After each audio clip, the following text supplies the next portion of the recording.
মানে পুলিশ না থাকলে এই মুহূর্তে তৃণমূল কিন্তু বিপাকে পড়ে যেত। তৃণমূল কংগ্রেসের আমি আপনাকে বলছি পুরো ধুয়ে দিয়েছে। জেলায় জেলায় মানে অভিষেক বন্দ্যোপাধ্যায়ের অনুপস্থিতিতে পুলিশের ভূমিকা কিন্তু ক্রমশ উজ্জ্বল থেকে উজ্জ্বলতর হচ্ছে, অন্তত তৃণমূল কংগ্রেসের সরকারকে বাঁচানোর জন্য।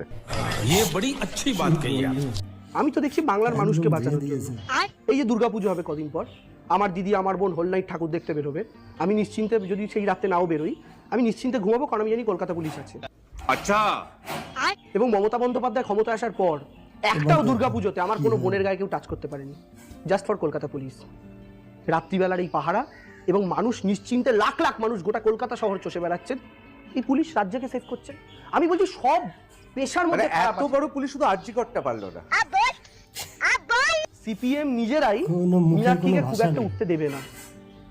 যেমন দেবাংশু কেউ দেয় না, না আমাকে তো দেয় না দেবাংশু, আমাকে দেয় তো না। আমাকে তো আর কথা নেই।